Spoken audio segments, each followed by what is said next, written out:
All right, let's jump straight into this explainer. Today, we're decoding the hidden electrochemistry of our smartphones and, more importantly, figuring out how to actually double our battery's lifespan. We all rely on these little glass slabs every single day, right? But the crazy thing is, the way most of us charge and manage them is based on totally outdated myths. And those myths, they're actively destroying your phone's internal components. So today, we're fixing that by looking directly at the actual science. Here is our roadmap for today. First, we've got the battery sponge analogy. Then, we'll look at how batteries actually die.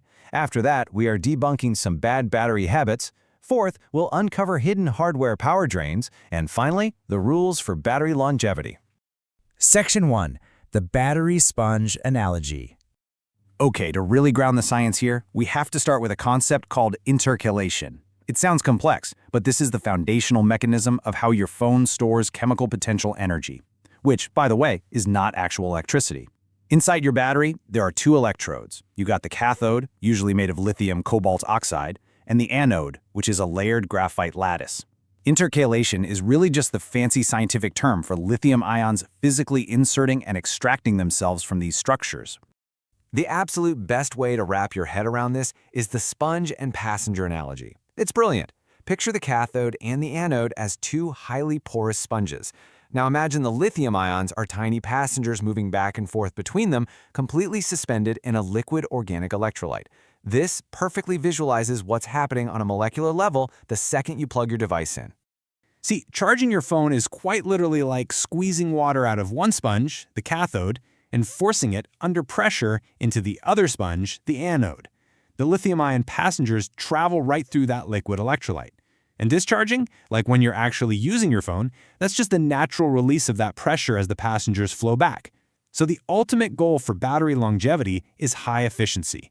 Basically, we want to minimize microscopic damage to these sponges so they can keep holding those lithium passengers for years to come. Section 2. How batteries actually die. Now, how does that damage actually happen? Well, chemical stressors literally crush those microscopic sponge pores we just talked about. Take the SEI layer thickening, for example. The SEI layer naturally cracks and rebuilds over time, but doing so permanently traps your active lithium ions. Then you have lithium plating. This happens when you fast charge or charge in freezing temperatures. Instead of neatly tucking into the graphite sponge, the lithium just piles up on the surface as bare metal. That can even cause short circuits.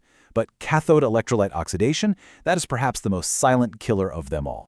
Research shows that holding a battery cell above 4.10 volts, which is exactly what happens when you leave it plugged in overnight at 100%, accelerates cathode destruction and builds up a restrictive, high-resistance layer.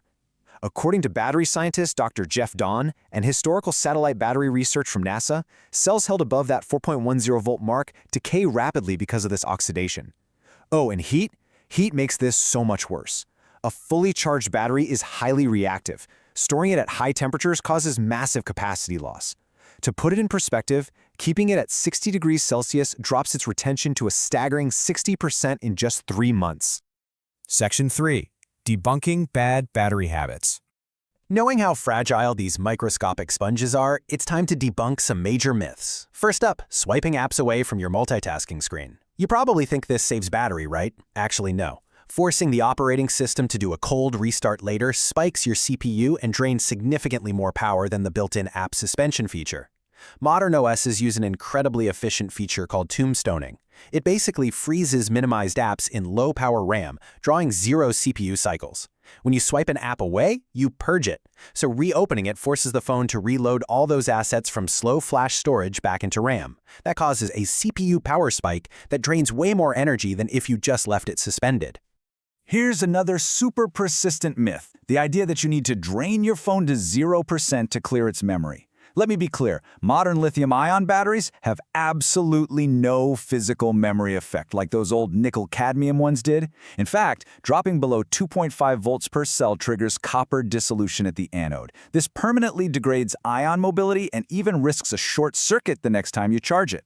Remember the sponges? Squeezing that sponge completely dry physically damages its structure. Just don't do it.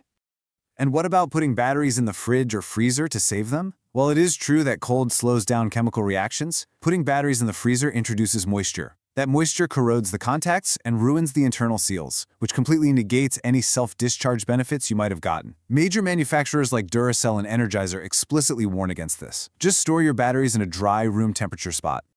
Okay, what about dark mode? Does it actually save battery? Well, it only works if you have an OLED screen using true black. Standard LCD screens use a global backlight that stays on no matter what colors are on the screen, so you're saving 0% there. Now, on an OLED, a true black interface actually turns off individual pixels, which can cut display power draw by roughly 50%.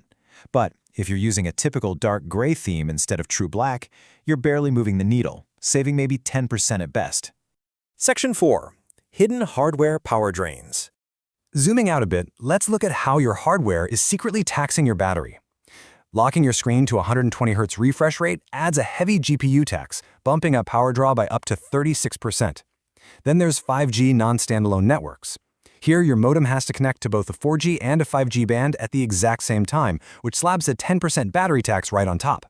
But the absolute biggest drain? A struggling modem hunting for a signal in a fringe zone.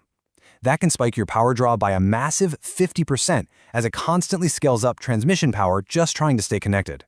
This massive power draw is exactly why modern phones use LTPO technology, or low-temperature polycrystalline oxide. This dynamically drops your refresh rate all the way down to 1 Hz when you're just looking at static text, which protects your battery from unnecessary strain. It only ramps back up to 120 Hz when you actually need it, like when you're scrolling or gaming. This dynamic scaling is an absolute game-changer for preserving your screen on time. Section 5. Rules for battery longevity. All right, armed with the science, let's build an actionable toolkit. Rule number 1. Operating strictly in the mid-range of your battery's capacity, what we call the 20 to 80 rule, drastically increases lifetime energy deliverables because you avoid those dangerous extremes. Think about electric vehicles. They prioritize longevity by operating mostly between 75 and 25%, which nets them an estimated 150,000 energy units over their life. Standard smartphones, on the other hand, are normally used from 100 all the way down to 25%. The result? A drastically shortened lifespan of maybe 300 to 500 cycles. Bottom line, don't stretch the sponge to its limits. You can also adjust some simple operating system settings to directly reduce the thermal and mechanical stress on your phone's internals. First, turn on optimized battery charging so your phone doesn't sit baking at 100% all night long. Second, use auto brightness. Third, if you're somewhere with a weak signal, switch your cellular settings to 5G auto or even force LTE only so your modem isn't working overtime. And finally, please do this, remove thick cases when you are fast charging. You do not want to trap heat and literally bake your battery's chemistry. Now, if your battery percentage seems to be drifting, like say it drops from 20% to dead in a matter of seconds, use this 3-month digital calibration routine to align your on-screen gas gauge with the actual chemical reality. Keep in mind, this doesn't fix the physical health of the battery, but it does recalibrate the microcontroller tracking the voltage. All you do is discharge the phone until it shuts off entirely, charge it back up to 100% while it is still powered off, and then unplug it, turn it on, and top it off if needed. Ultimately, it all comes down to applying this science to your daily habits. By respecting the structural limits of those microscopic battery sponges, avoiding extreme voltages, and making a few smart hardware tweaks, you can significantly extend the life of your technology. So, based on what we've unpacked in this explainer today, are you managing your battery's chemistry, or is it managing you?